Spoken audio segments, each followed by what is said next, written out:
My dear students, मैं मोहम्मद निहाल आप सबके सामने एक बार फिर हाजिर हूँ अपने एक नए गेस्ट के साथ, मारिया नूर। इन्होंने जामिया BLLB 2025 में रैंक 1 हासिल की है मुस्लिम वुमेन कैटेगरी में सेल्फ फाइनेंस में, और साथ ही साथ अलीगढ़ मुस्लिम यूनिवर्सिटी में ऑल इंडिया रैंक 47 हासिल की है। हम बात करेंगे मारिया नूर से, हम जानने की कोशिश करेंगे कि इनका बैकग्राउंड क्या था, इन्होंने प्रिपरेशन कैसे की, इनकी क्या स्ट्रेटेजी थी, जो कि साथ ही साथ मतलब AMU और जामिया की बात करें दोनों में, जो कि टॉप यूनिवर्सिटीज़ हैं इंडिया में, कहीं ना कहीं रैंकिंग की बात करें तो जामिया लॉ के रैंकिंग में ऑल इंडिया 6 स्टैंड करता है, और इन्होंने बहुत ही अच्छा एक रैंक हासिल किया है। तो हम जानने की कोशिश करेंगे किस तरीके से इनकी प्रिपरेशन स्ट्रेटेजी थी, क्या जर्नी थी, किस तरीके से इन्होंने प्रिपेयर किया। पहले आप मुझे ये बताइए कि मारिया नूर, आप MLS की किस बैच में थी? सर मैं संघर्ष बैच से। आप संघर्ष बैच में थी, ऑनलाइन में थी ऑफलाइन में? ऑनलाइन। ओके, आप कहाँ की रहने वाली हैं? Tripura, north east. त्रिपुरा। अच्छा, आप इंटरमीडिएट में क्या बैकग्राउंड था? सर मेरा साइंस बैकग्राउंड था और वहाँ से मतलब शिफ्ट टुवर्ड्स लॉ। ओके, देखिए एक और इंटरेस्टिंग स्टोरी साइंस बैकग्राउंड के साथ हमारे साथ एक और स्टूडेंट जुड़ी हुई हैं। हमने लास्ट टाइम भी बहुत से बच्चों के इंटरव्यू कंडक्ट किया जो कि साइंस बैकग्राउंड से थे, और एक आपके लिए भी सीखने के लिए जो बच्चे साइंस बैकग्राउंड से कहीं ना कहीं ह्यूमैनिटीज़ की तरफ या लॉ की तरफ टिल्ट होना चाहते हैं या फिर इंटरेस्ट रखते हैं, तो उन्हें लगता है कि साइंस बैकग्राउंड से प्रिपरेशन करना मुश्किल है ऐसा, तो हमारे सामने एक एग्जाम्पल सामने बैठी है। तो आप मुझे ये बताइए कि साइंस बैकग्राउंड से लॉ की तरफ मुझे कुछ ऐसा मतलब क्यों किया आपने, क्या इंस्पिरेशन रही और क्यों आपने ऐसा डिसाइड किया? क्योंकि सर मैंने 10th में ही सोचा था कि मैं साइंस लूंगी। उस समय सच मेरा ऐसा कुछ था नहीं कि मैं आगे जाके क्या करूंगी। तो जब मैं 11th-12th में गई और मैंने एक्सप्लोर करना स्टार्ट किया, इंटरनेट पे देखा कि क्या मतलब फ्यूचर आइडियाज हो सकते हैं, फिर मैंने डिसाइड किया कि मुझे लॉ की तरफ जाना है। अब ऐसा तो बिल्कुल भी नहीं है कि अगर आप ह्यूमैनिटीज के हैं तभी आपको लॉ करना चाहिए। तो फिर मैंने सोचा कि जब मेरा 12th खत्म हो जाएगा तो मैं जामिया AMU इन सब के लिए प्रिपेयर करूंगी और उन एग्जाम्स को अपेयर करूंगी। तो उसी से मतलब मैंने सोचा कि क्योंकि मैं साइंस से हूँ, तो पहले तो जब मैंने पापा मम्मी से पूछा, लोगों से पूछा, तो वो लोग भी मुझे कह रहे थे कि साइंस से क्यों नहीं होता है ऐसे। तो ऐसी बात नहीं है, होता है, बिल्कुल होता है। मतलब अगर आप पढ़े तो सब कुछ पॉसिबल है। तो यही देखा हमने किस तरीके से बच्चे, बहुत बार ऐसा होता है जैसे मारिया नूर के साथ भी हुआ कि ऐसा सुनने को मिल जाता है शायद हमें सोसाइटी से या फिर हमारे पीयर ग्रुप से कि साइंस से लॉ की तरफ कुछ समझ नहीं आता, लेकिन ऐसा बिल्कुल भी नहीं है, पॉसिबल भी है, और हमारे सामने इसका एक एग्जाम्पल भी मौजूद है। तो आप मुझे ये बताइए कि ऐसी क्या इंस्पिरेशन रही है लॉ के रिगार्डिंग जो आप लॉ करना चाहती हैं? मेरे एक भैया है जो कजिन है मेरे, उनका कुछ मे बी 2 years पहले उनका जुडिशरी में हो गया था। तो जब वो मेरे घर आए थे और मैंने उनसे बात किया तो मैं बहुत ज्यादा मोटिवेटेड थी उनसे। एक तरह से उन्होंने मुझे इन्फ्लुएंस कर दिया था।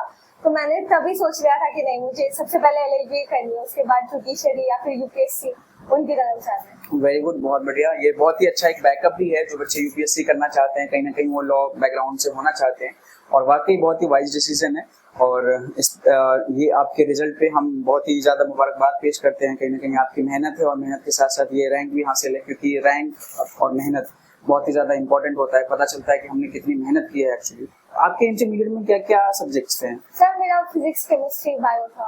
अच्छा, बायो था। बायो वाले बच्चे ज़्यादातर नीट अपियर करते हैं, तो क्या आपने भी नीट दिया था? हाँ सर, मैंने भी नीट दिया था 2024 में।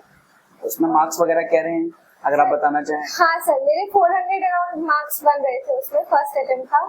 तो फिर मैंने वही देख के सोचा कि चलो ठीक है, अब फैशन है, थोड़ा भेड़ चाल भी था, सबने दिया मैंने भी दिया।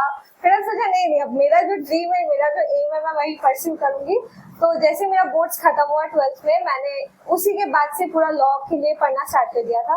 पहले तो क्लैट के लिए पढ़ा था दिसंबर तक, फिर उसके बाद मैंने जनवरी 2025 से जामिया और AMU के लिए पढ़ना स्टार्ट किया। अच्छा, आपने जैसा मेंशन किया कि आपने क्लैट के लिए भी प्रिपरेशन की थी, पढ़ाई की थी, तो जामिया और AMU के अलावा और भी कोई लॉ एंट्रेंस एग्जामिनेशन आपने दिया था? हाँ सर, क्लैट दिया था मैंने। क्या रही उसकी रैंकिंग वगैरह? क्लैट में 5 के अराउंड रैंक था।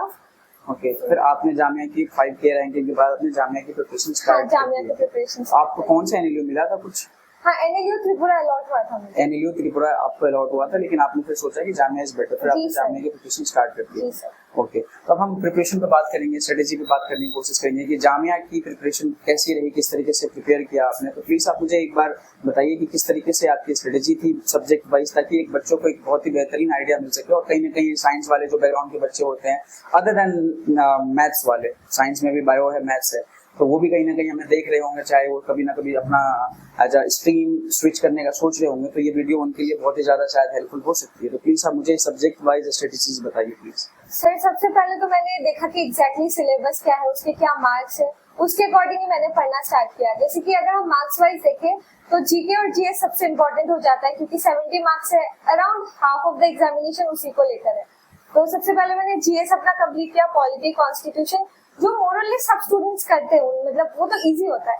बट करंट अफेयर्स चूंकि टर्निंग पॉइंट कह सकते हैं हम उसको, तो वो मैंने एमएलएस की क्लासेस से करी। एमएलएस हमें मंथली ब्रोशर्स प्रोवाइड करते थे, तो उससे पढ़ा, तो उसी से पढ़ा था। देन उसके बाद आता है इंग्लिश, तो गुफरान सर इज ओजी, सबको पता है, उनकी क्लासेस कर ली तो मतलब आपका इंग्लिश में तो कोई प्रॉब्लम होना ही नहीं है। तो इंग्लिश के लिए मैंने गुफरान सर की क्लासेस फॉलो करी थी। मैथ्स के लिए मैंने फैजल सर की क्लासेस फॉलो करी थी।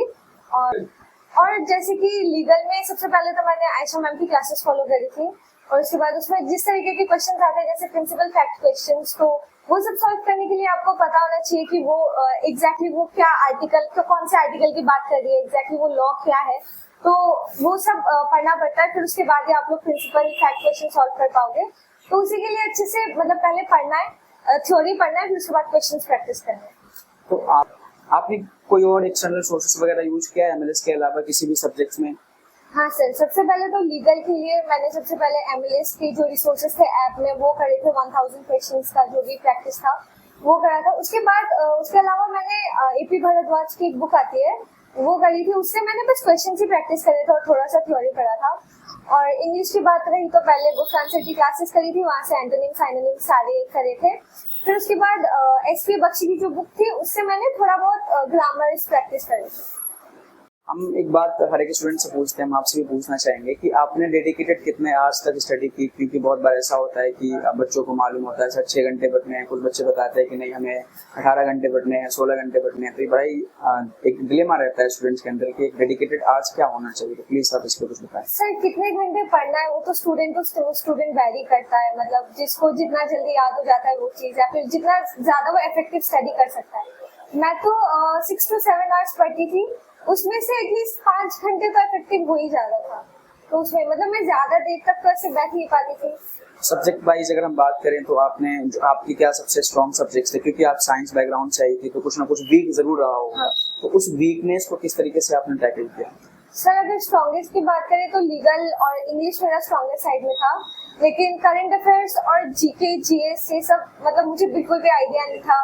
जीएस तो मतलब मुझे बेसिक से बेसिक क्वेश्चंस भी नहीं पता थी, तो मैंने शुरुआत उसी से करी। लूसेंट की जीके पहले बेसिक्स वो बुक कवर किया, फिर उसके बाद एमएलएस की क्लासेस ली, फिर वहां से उसके बाद करंट अफेयर्स कंप्लीट किया। ओके, अब बात करते हैं मॉक्स पे। मॉक्स का क्या रोल रहा है आपकी इस पूरी प्रिपरेशन जर्नी में? मॉक्स को किस तरीके से देखती हैं आप?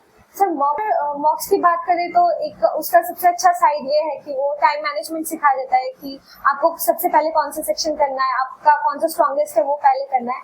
तो टाइम मैनेजमेंट तो मॉक्स सिखा ही देता है। और उसके बाद मॉक देने से ये होता है कि बहुत सारे क्वेश्चंस सीधे उठ के एग्जाम में आ जाते हैं। जैसे मैंने एमएलएस के एग्जाम्स दिए थे, उसमें से जब मैं पेपर दे रही थी ना जामिया का, मुझे ऐसा लग रहा था कि मैं एक और मॉक ही दे रही हूँ, क्योंकि बहुत सारे क्वेश्चंस कॉमन थे और मैं बिल्कुल पैनिक नहीं कर रही थी एग्जाम में। मुझे काफी मतलब इजी फील आ रहा था। कभी कभी ऐसा होता है कि एग्जाम में यार ये क्वेश्चन तो नहीं आता, पता नहीं पेपर कैसा होगा, ऐसे एक फीलिंग आ जाता है। बट अगर आप मॉक्स रेगुलर देते रहेंगे तो आपको मेन एग्जाम पेपर भी एक मॉक की तरह ही लगेगा, तो आप काफी फेमिलियर फील करोगे और आपका कॉन्फिडेंस बढ़ेगा उससे। तो हमने देखा किस तरीके के जितने भी स्टूडेंट्स हैं, मैं जिन लोगों से भी मैंने मुलाकात की है, सब लोगों ने यही बताया कि मॉक्स किस तरीके से एक इम्पोर्टेंट फैक्टर होता है और एक इम्पोर्टेंट रोल निभाता है। और अगर मॉक्स सही जगह के हो तो बहुत ही ज़्यादा इंपॉर्टेंट रोल निभाता है। जैसे हम देख रहे हैं कि कुछ बच्चे हम मेंशन कर रहे हैं कि जो उनके मॉक्स थे वो ऐसा लग रहा था कि जैसे वो मॉक्स ही दे रहे हैं, जैसे एमएलएस का मॉक्स अपीयर कर रहे हैं मेन एग्जामिनेशंस में।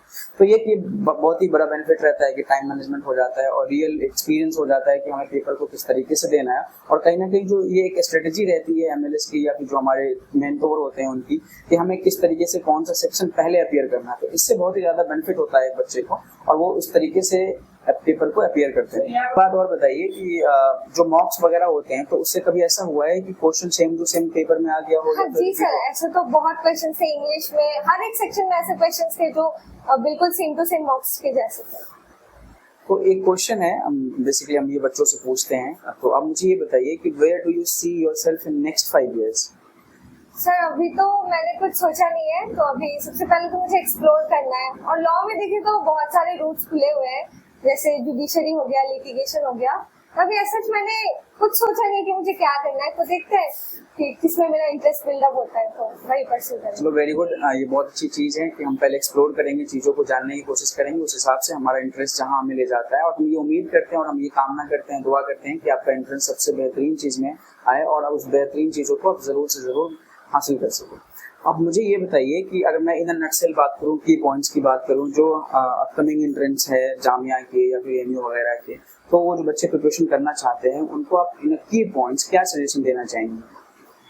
तो जो नेक्स्ट ईयर एग्जाम देंगे तो मैं उनको इतना ही कहना चाहूंगी कि आप लोग अच्छे से सिलेबस देख लीजिए कि क्या है क्या नहीं है, और PYQ तो अच्छे से करना है। It's like Bible for us.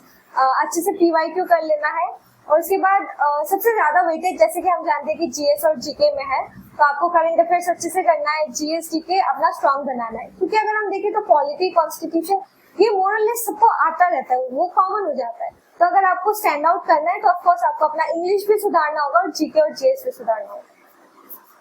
Thank you so much, आपने हमें अपना इतना कीमती वक्त दिया। और मेरे इसकी टीम सबसे पहले तो आपको बहुत बहुत मुबारकबाद पेश करती है और ये कामना करती है, दुआ करती है कि आप बेहतरीन से बेहतरीन मंजिल को हासिल करेंगे। Thank you so much.